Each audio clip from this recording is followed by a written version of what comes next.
remnants. Other wish. Some babies arrive and instantly make the world stop. Doctors stare, parents freeze in shock, and headlines erupt because what they see looks impossible. These little ones carry conditions so rare, you'll struggle to believe they're real. From a tiny heart that beats on the outside, to a head with two faces side by side, to one with remnants of her twin attached. These are the most unusual babies ever born. Number 10. Vanellope Hope Wilkins. Vanellope Hope Wilkins is one of those names you don't forget. When her parents, Naomi Findlay and Dean Wilkins from Bulwell, Nottinghamshire, went in for a 9-week scan, the doctors gave them news no parent ever expects. Their baby's heart wasn't inside her chest. It was growing on the outside. The condition is called ectopia cordis, and almost every case ends in heartbreak. Many babies are stillborn. Doctors offered the option to end the pregnancy, but Naomi and Dean held on to the slimmest chance that their child could live. She came into the world on November 22, 2017, at Glenfield Hospital in Leicester. The C-section was planned 3 weeks early, ahead of her Christmas Eve due date, to lower the risk of infection or injury to the exposed heart. Within less than an hour of her birth, the clock started ticking. Around 50 specialists swarmed into action. They wrapped her tiny body in a sterile plastic bag to protect the heart, slid in a breathing tube, and moved straight into surgery. Their goal was simple in words, but nearly impossible in practice. Give that little heart a safe home inside her chest. To understand why this was so extraordinary, you need to know how rare ectopia cordis is. It shows up in about 5 to 8 babies out of every million births. Even then, less than 10% survive. Most of those babies also have other major heart defects. Vanellope's heart itself was structurally normal, which gave doctors the narrowest of openings. The journey was far from over after that first operation. Surgeons couldn't simply close a chest that had no bone. In those first days, they worked step by step. They created space in the chest cavity, used a custom splint and mesh for support, and then pulled skin over the heart. Because she had no sternum and too few ribs, they even borrowed skin from under her arms to bring the midline together. For 2 tense weeks, doctors and nurses hovered in intensive care, watching every heartbeat and every breath as gravity and time slowly helped her heart settle deeper into her body. 3 surgeries later, Vanellope was still here, crying, moving, proving every prediction wrong. The staff at Glenfield admitted they didn't know of any other baby in the UK who had survived this condition. Skip forward 7 years, and her fight reached another milestone. On April 16, 2025, she returned to Leicester, now big enough for the surgery doctors had been waiting to attempt since the day she was born, building real protection around her heart. At the East Midlands Congenital Heart Centre, a team of surgeons led by Nitin Patwardhan and Ikenna Omeje, with visiting expert Nagarajan Muthialu, carried out an 8-hour procedure. Vanellope was placed on a heart-lung machine. The surgeons carefully freed her heart from the thin skin it had been sticking to, and then performed a bilateral rib osteotomy, reshaping her ribs and bringing them forward to build a natural cage around the heart. That moment changed everything. For years, Vanellope had to wear external armor because nothing inside her chest protected her heart. Now, for the first time, she has a rib-built barrier that grows with her. It means she can play more safely, sleep without as much fear, and step closer to the life of any other child her age. The risks haven't vanished, but the daily reality is transformed. Number 9. Runa Begum. Runa Begum was born in a small village just outside Agartala, in India's Tripura state, with extreme hydrocephalus. That means fluid collected inside her brain, building pressure that forced her skull to expand far beyond its natural size. By the time her story went global in 2013, her head measured about 94 centimeters around, roughly 37 inches. The weight was so heavy that Runa could not hold her neck straight, and even sitting up became nearly impossible. Her parents, Abdul Rahman and Fatima Khatun, lived on daily wages. They had no way of paying for complex medical care.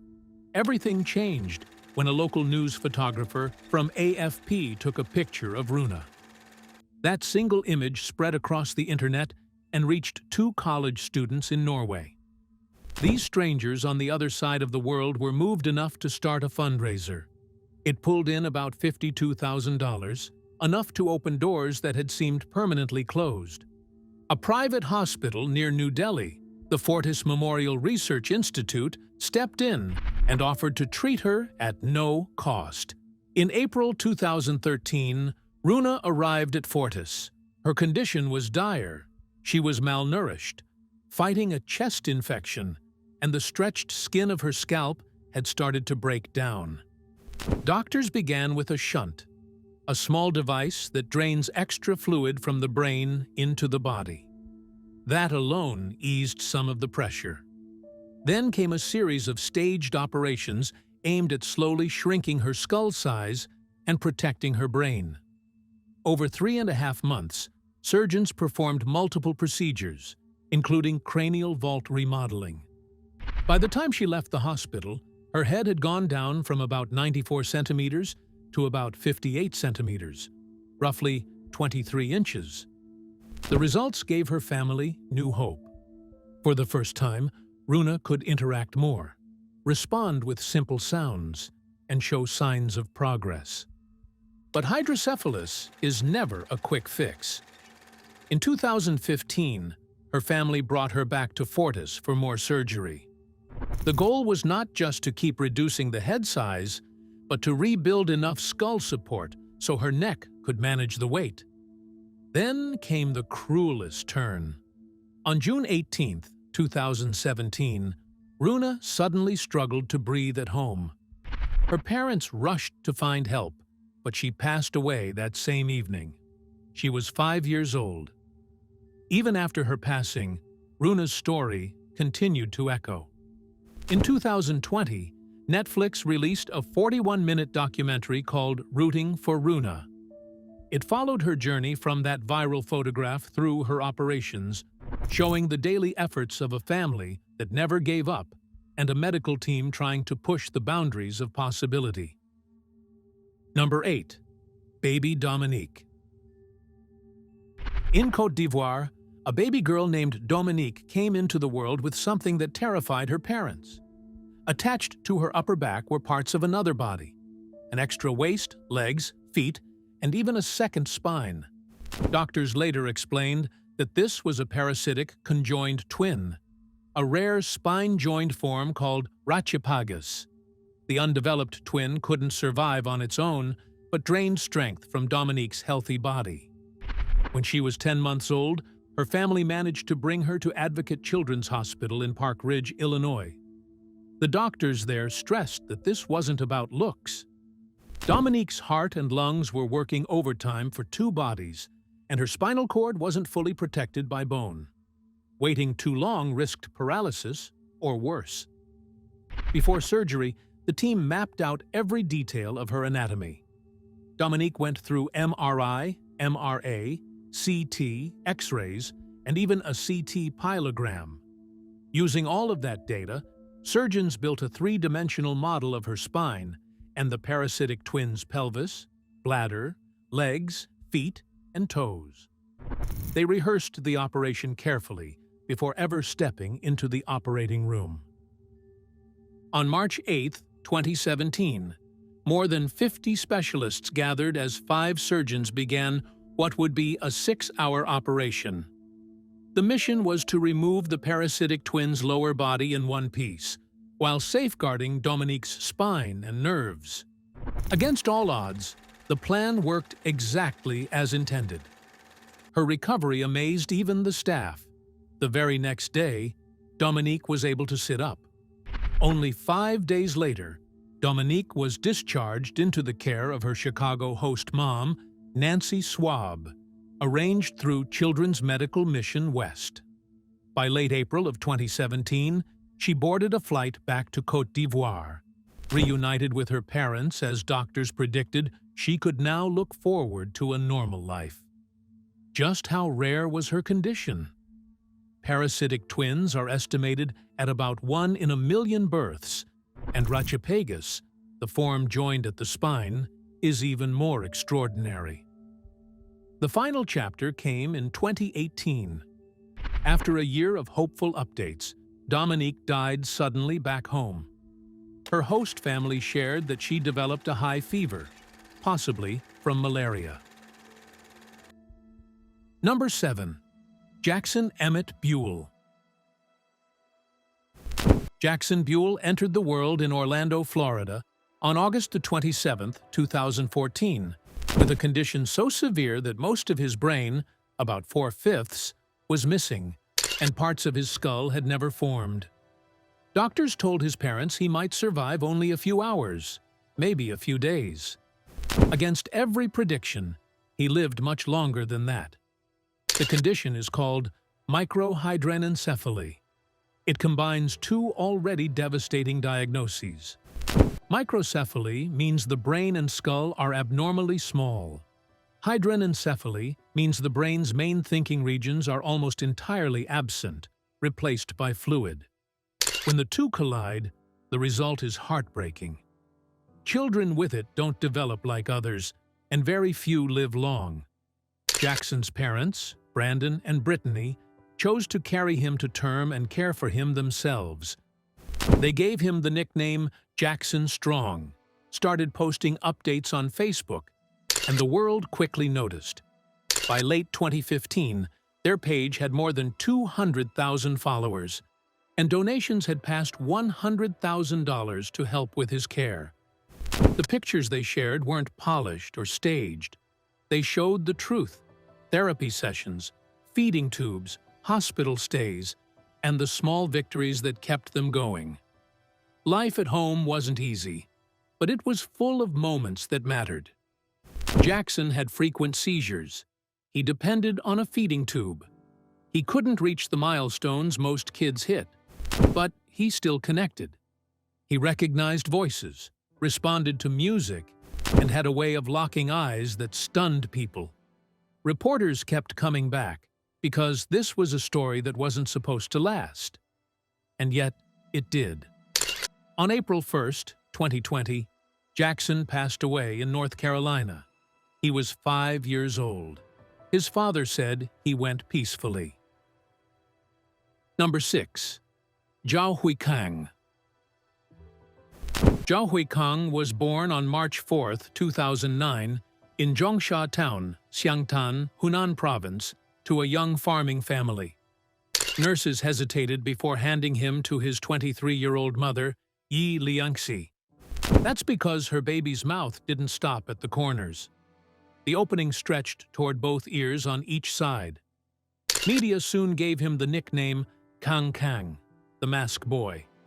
The condition has a medical name, a bilateral transverse facial cleft, also called Tessier 7 or congenital macrostomia. It isn't the same as a typical cleft lip. This one splits the face side to side, pulling the mouth wide open and sometimes involving the bone. Studies estimate Tessier 7 occurs in roughly 1 out of every 60,000 to 1 out of every 300,000 births. Severe bilateral cases like Kang Kang's are so rare that most surgeons never see one in their lifetime. His parents brought him to No. 163 Military Hospital in Changsha. Lead surgeon Dr. Wang Duquan explained that this wasn't just a soft tissue problem. The cleft extended into deeper structures: the temporal bone, the cheekbones, the sphenoid, and the upper jaw. Because of that, the plan had to be staged. First, surgeons would reconstruct the mouth corners and the lip muscles. Later, as he grew, they would guide bone development and adjust alignment. China rallied around him. Public donations covered the early operations, adding up to about 400,000 yuan, tens of thousands of dollars, so he could finally reach the operating room. During those surgeries, doctors closed the massive clefts, reshaped the lips, and supported the upper jaw. Dr. Wang reported that the operations went well, though the true test would come years later as Kang Kang's facial bones continued to grow. Daily life before the repair was full of challenges. Feeding him required patience to keep milk from leaking through the widened corners. The constant openings made infections a constant worry. Speech and bite alignment were always going to be long-term battles. Number 5. Tessa Evans. Tessa Evans is a little girl from Ireland born without a nose. Doctors call it complete congenital arrhythmia. There's no external nose, no nasal cavities, and no working sense of smell. Fewer than 60 cases of arrhythmia have ever been recorded in medical literature. And her broader diagnosis, Bosma arrhythmia microphthalmia syndrome, has fewer than 100 known patients worldwide. But missing a nose isn't just about appearance. Newborns naturally breathe through their noses. So from the moment she was delivered, her life depended on keeping her airway open.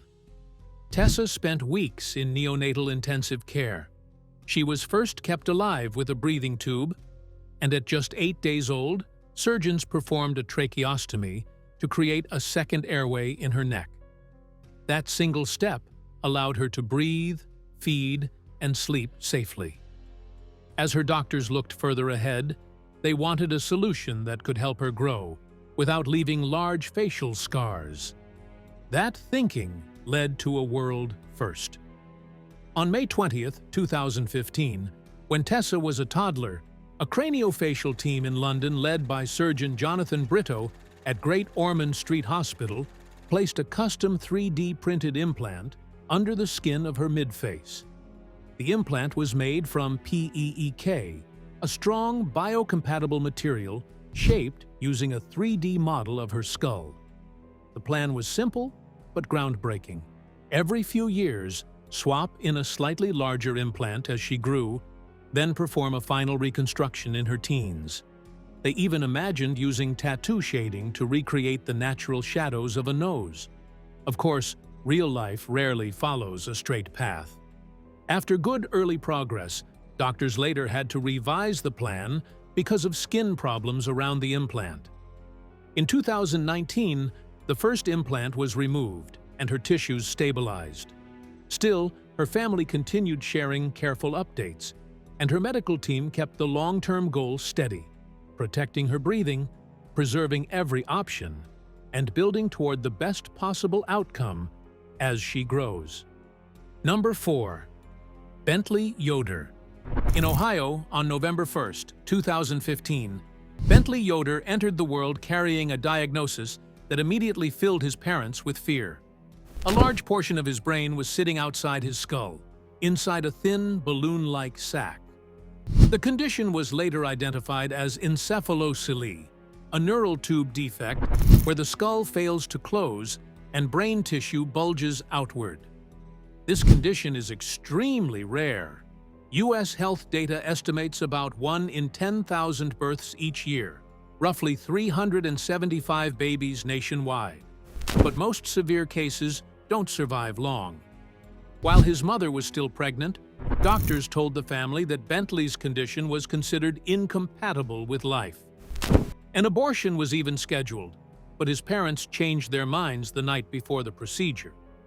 When Bentley was finally born, he came out crying, and to everyone's surprise, he kept on living. Scans soon revealed the challenge. This wasn't brain tissue that could be removed. Bentley was actually using the parts that had grown outside his skull. The mass included portions of his right frontal and right occipital lobes, which control movement, problem-solving, and vision. Local doctors couldn't offer much hope, but the Yoders refused to stop searching. Their journey finally took them to Boston Children's Hospital, where neurosurgeon Dr. Mark Proctor and plastic surgeon Dr. John Mayara agreed to try a surgery that had almost no guidebook to follow. The plan started in 3 dimensions. Engineers used Bentley's MRI scans to print full-scale models of his skull and the protruding brain so the team could rehearse every step. They estimated about 100 cubic centimeters of brain, roughly the size of a small orange, needed to be repositioned. The strategy was bold. Make vertical cuts in the skull so it could open like a flower, slide the brain back inside, and then secure the reshaped skull with dissolvable plates as it healed. On May 24, 2016, at 7 months old, Bentley went into surgery. Surgeons shaved his curls, opened the sac over the encephalocele, drained excess fluid, and slowly eased the brain back under the expanded skull. Bone segments from the cuts were overlapped to close the gaps. After 5 hours, the procedure was complete. Later, Bentley required a shunt to keep fluid levels stable, which is common after major cranial reconstruction. Recovery was remarkable. His parents walked into recovery to see their baby boy awake and looking around. Within weeks, he was lifting his head, eating, and smiling. Doctors noted that his head was nearly a pound lighter after the fluid was removed. Number 3. Luna Tavares Fenner. Luna Tavares Fenner was born in Florida on March 7, 2019, with a striking dark mark covering her eyes, nose, and cheeks. It looked so much like a Batman mask that the nickname stuck. Doctors later identified it as a giant congenital melanocytic nevus, a large birthmark made of extra pigment cells that can grow thick hair and carries a real, though fairly low, risk of turning into melanoma. Giant versions like hers are rare, showing up in about 1 in 20,000 births. Her parents, Carolina and Tiago, started looking for help almost immediately. In the United States, specialists warned that treatment could take years of staged removals and repeated laser work. Then came a very different proposal from Dr. Pavel Popov, a surgeon-oncologist in Krasnodar, Russia. He suggested starting when Luna was only 7 months old, before the nevus could expand as her face grew. His plan called for roughly 6 to 8 surgeries over 18 months. In September 2019, Carolina flew with her daughter to Russia to begin. Popov's team used a mix of approaches, including photodynamic therapy, where a light-sensitive drug settles in the nevus and is activated by targeted light, along with staged removals and skin grafts. The goal was to thin and lift the nevus, while preserving as much normal skin as possible. By late 2021, after about 6 operations, Popov announced the nevus had been removed. Carolina later shared a moment that melted hearts. Luna looked in the mirror and said, "My black spot is gone. I am a princess." But the journey wasn't over. Scar tissue from the earlier procedures pulled on Luna's left lower eyelid, leaving her unable to close it, even while sleeping. That put her cornea at risk of drying out and developing ulcers, damage that could eventually take her sight. On April 11, 2022, at Miami's Bascom Palmer Eye Institute, oculoplastic surgeon Dr. Thomas Johnson operated to release the scar and graft skin from her shoulder, rebuilding the eyelid to protect her vision. The cancer risk that started this journey remains part of the picture. With giant congenital melanocytic nevus, studies often place lifetime melanoma risk between 1 and 6%, sometimes more. On top of that, these birthmarks can bleed, itch, and cause infections. That's why Luna's parents acted quickly. Number 2. Bayazid Hossein. In Magra, Bangladesh, a boy named Bayazid Hossein drew worldwide attention because he carried the features of an old man while still a child. His face showed deep wrinkles, his eyes looked sunken, his skin hung loose, and by age 4, his baby teeth were already breaking down. He even complained of aching joints, the kind of pain most people don't expect until late in life. Local doctors diagnosed him with progeria, a rare condition that forces the body to age far too quickly. In August of 2016, his family brought him to Dhaka Medical College Hospital for specialist care. So what does progeria really mean? In simple terms, the body wears out too fast. Children may look fairly typical at birth, but within the first years, they start to show clear signs of rapid aging. Their skin thins, hair falls out, joints weaken, bones become fragile, and heart disease arrives long before adulthood. The cause is a mutation in the LMNA gene, which creates a toxic protein called progerin. That protein damages cells and speeds up aging. The condition is incredibly rare.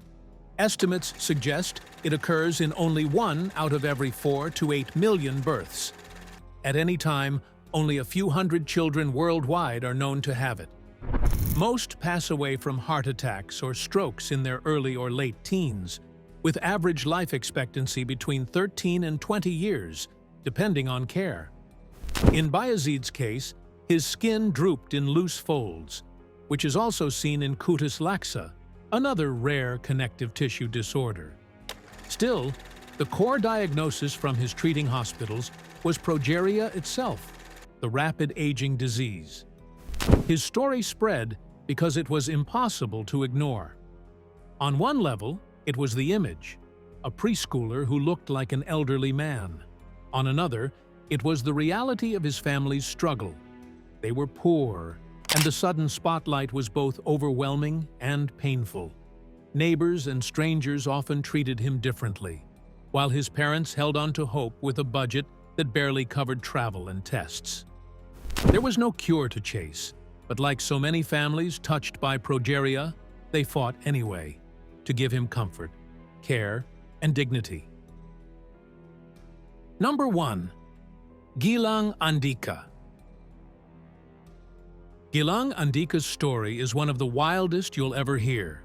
He was born on May 7, 2018 in Batam, Indonesia, with a condition so rare that most doctors will never see it once in their entire careers.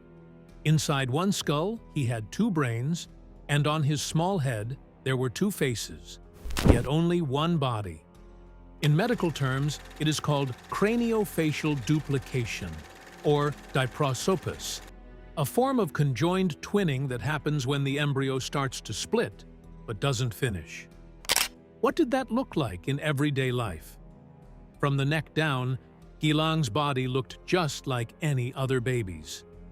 He had 1 torso, 2 arms, 2 legs, all in place.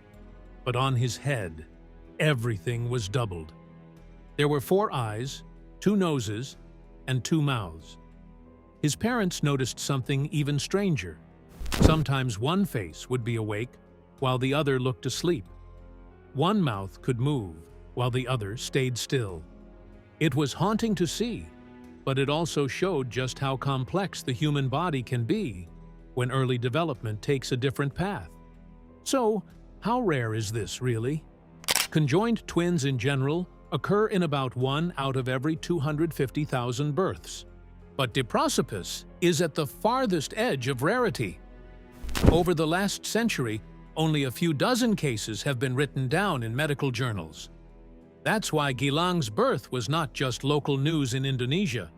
It reached headlines around the world.